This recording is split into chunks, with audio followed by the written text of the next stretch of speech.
विद्यार्थियों नमस्कार।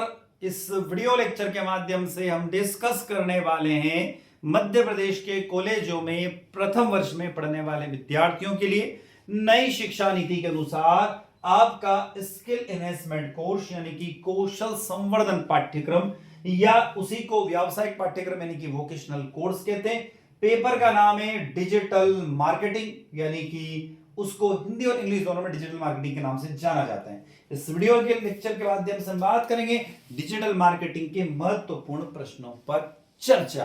तो कौन से महत्वपूर्ण प्रश्न हैं जिनको आपको पढ़ना अति आवश्यक है जिससे आपकी वार्षिक परीक्षा यानी कि एनुअल एग्जाम में आपको मदद मिल सके। ये वीडियो लेक्चर विशेषकर मध्य प्रदेश के कॉलेजों में पढ़ने वाले प्रथम वर्ष के विद्यार्थियों के लिए डिजाइन किया गया है नई शिक्षा नीति के अनुसार, हिंदी और अंग्रेजी दोनों माध्यम में बैक टू बैक। तो यदि आपको कोई डाउट होता है तो एक नंबर दिया हुआ है 7725044325। इस नंबर पर व्हाट्सएप के माध्यम से आप हमें संदेश भेज सकते हैं कि मैसेज भेज सकते हैं। विद्यार्थियों बीएससी फर्स्ट ईयर, पेपर का नाम है डिजिटल मार्केटिंग। पेपर जो होगा वो 100 मार्क्स का होगा। पास होने के लिए आपको चाहिए 35 number. Unit number first digital marketing जिसका नाम है introduction to digital marketing, digital marketing का परिचय। तो इसमें जब सिलेबस देखते हैं तो डिजिटल मार्केटिंग का अर्थ, दायरा और महत्व की बात की गई है। उसके बाद उसके पारंपरिक मार्केटिंग के बीच में डिफरेंस बताया गया है। डिजिटल मार्केटिंग और पारंपरिक मार्केटिंग के बीच में अंतर क्या है। डिजिटल मार्केटिंग चैनलों के ओवरव्यू की बात की गई है।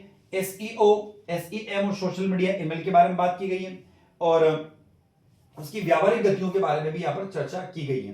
ठीक है, तो अब मैं चलता हूं यहाँ पर कौन कौन से प्रश्न इस पहले यूनिट में आपको पढ़ना आवश्यक है।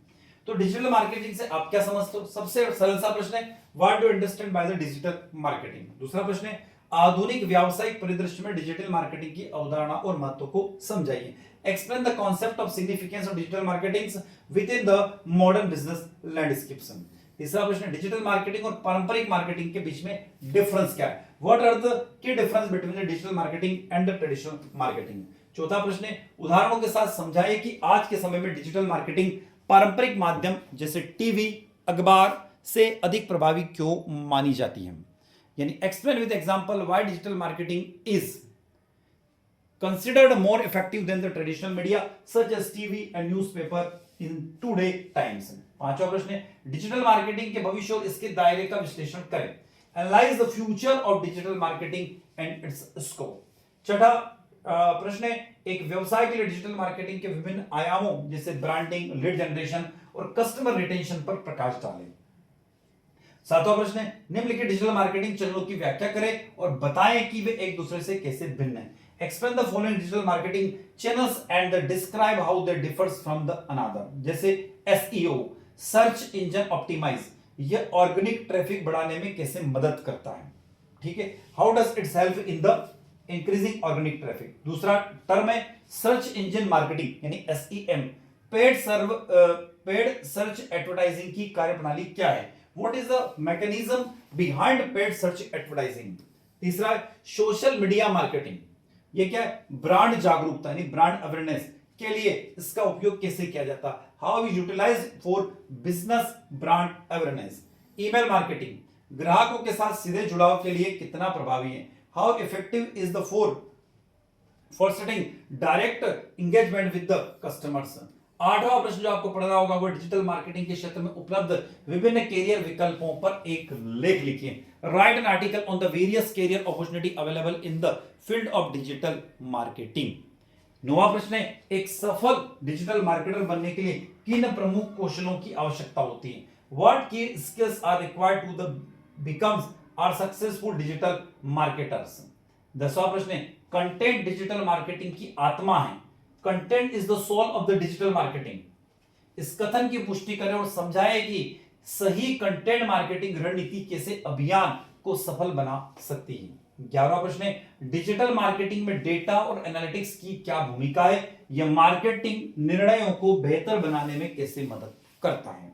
तो विद्यार्थियों, ये तो हमने पहले यूनिट के बारे में बातचीत करी है। हम आते हैं यूनिट नंबर 2 जिसका नाम है ग्राहक अनुसंधान यानी कस्टमर रिसर्च, डिजिटल उपभोक्ता व्यवहार, डिजिटल कस्टमर बिहेवियर।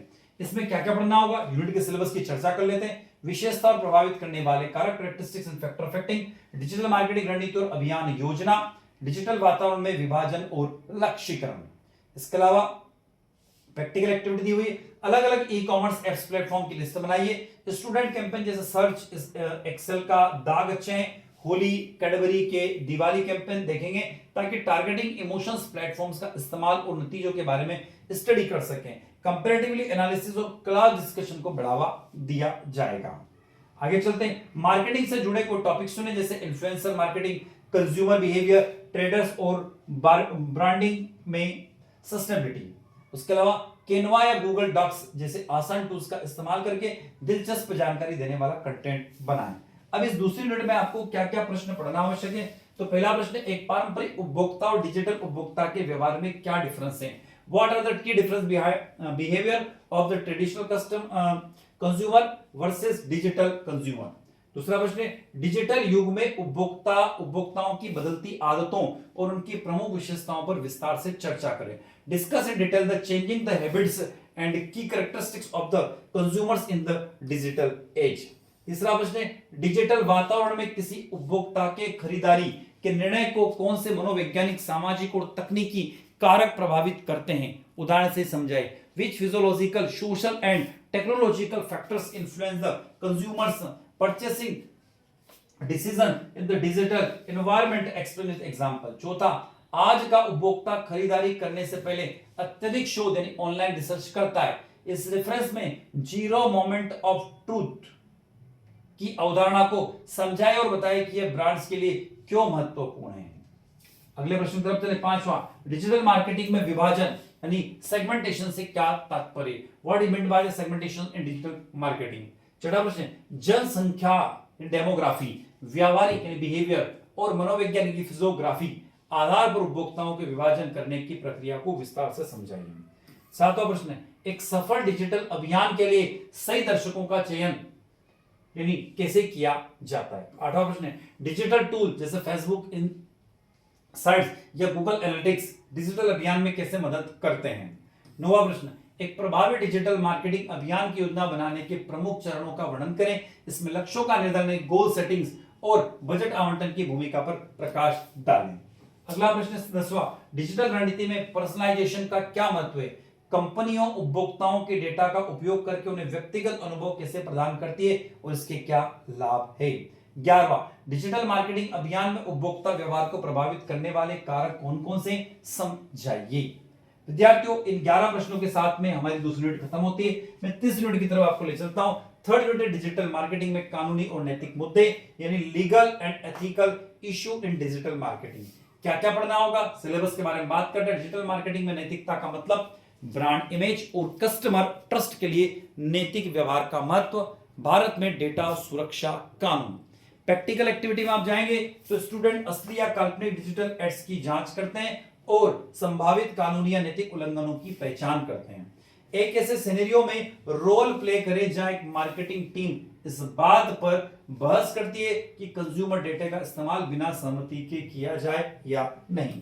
तो इस तीसरी यूनिट के हम महत्वपूर्ण प्रश्नों की तरफ चल रहे हैं। तो डिजिटल मार्केटिंग के रेफरेंस में नैतिक नैतिकता यानी एथिक्स से आप क्या समझते हैं। दूसरा प्रश्न है, विज्ञापन में सच्चाई, पारदर्शिता और उपभोक्ताओं की गोपनीयता के महत्व पर चर्चा कीजिए। Discuss the importance of the truthfulness, transparency and the consumer privacy in advertising. तीसरा प्रश्न है, डिजिटल जगत में प्रचलित कुछ प्रमुख अनैतिक प्रथाएं जैसे क्लिक बैट, भ्रामक विज्ञापन, डेटा चोरी और स्पैमिंग का वर्णन करें। तीसरा प्रश्न है, डिजिटल जगत में प्रचलित कुछ प्रमुख अनैतिक प्रथाएं लंबी अवधि में किसी कंपनी को कैसे नुकसान पहुंचा सकती हैं। पांचवा, नैतिक व्यवहार किसी ब्रांड की छवि और ग्राहकों के भरोसे की नींव होती है। इस कथन को विस्तार से समझाइए। Ethical behaviour service as the foundation for the brands imaging and customer trust. Explain this statement in detail. छठा प्रश्न, भारत में डिजिटल व्यक्तिगत डेटा संरक्षण अधिनियम डीपीडीपी एक्ट की प्रमुख विशेषताओं का वर्णन करें। सातवां, डिजिटल व्यक्तिगत डेटा संरक्षण अधिनियम डीपीडीपी एक्ट कानून डिजिटल मार्केटर्स के डेटा एकत्र करने और उपयोग करने के तरीकों को कैसे प्रभावित करता है। आठवां प्रश्न, डिजिटल मार्केटिंग में कुकीज और ट्रैकिंग का नैतिक उपयोग क्या है। सहमति आधारित मार्केटिंग यानी परमिशन बेस्ड मार्केटिंग के महत्व को समझाइए। नौवां प्रश्न है, भारत में ASCI यानी advertising standard council of India के उन दिशा निर्देशों पर चर्चा करें जो सोशल मीडिया इन्फ्लुएंसर और डिजिटल विज्ञापनों पर लागू होते हैं। पेड प्रमोशन का खुलासा करना क्यों अनिवार्य है? ध्यान रखिएगा, बहुत बढ़िया प्रश्न है, अच्छा सा प्रश्न है। अगला प्रश्न, यदि किसी कंपनी का ग्राहक डेटा लीक हो जाता है तो उस पर पकड़ने वाले कानून और प्रतिष्ठा संबंधी प्रभावों का विश्लेषण करें। ऐसी स्थिति से बचने के लिए एक डिजिटल मार्केटर को क्या सावधानियां बरतना चाहिए? तो विद्यार्थियों, आप जुड़े हुए हैं आपके अपने YouTube प्लेटफॉर्म जिसका नाम है स्पीड हायर एजुकेशन, और मैं डॉक्टर दीपेंद्र कुमार शर्मा जुड़ा हुआ हूं। आपका अपना एक और YouTube प्लेटफॉर्म है जिसका नाम है केमिस्ट्री बाय डी शर्मा, जिसका लोगो आता है सिडी। वहां पर भी आप विजिट कीजिए, वहां पर बहुत आपके प्रथम वर्ष के महत्वपूर्ण जो विषय है उनके भी महत्वपूर्ण वीडियो वहां पर उपलब्ध आपको होंगे, विशेषकर हिंदी, इंग्लिश और जो आपका एबिलिटी एनहेंसमेंट कोर्स है जिसका नाम है भारत बोथ अंडरस्टैंडिंग इंडिया, वो भी वहां पर उपलब्ध होगा। तो विद्यार्थियों, वीडियो अच्छा लगता है तो लाइक कीजिएगा, आपके क्लासमेट तक वीडियो को शेयर कीजिए, कमेंट बॉक्स में कमेंट कीजिए, बताइएगा, और चैनल को सब्सक्राइब अवश्य कीजिए जिस समय मोटिवेशन मिलता रहे और इसी तरीके से हमेशा हम आपके साथ बने रहे। तो मैं डॉक्टर दीपेंद्र कुमार शर्मा इसी के साथ आपसे विदा लेता हूं। नए वीडियो के साथ, नई इंफॉर्मेशन के साथ पुनः आपसे मुलाकात होगी। तब तक जय हिंद, जय भारत।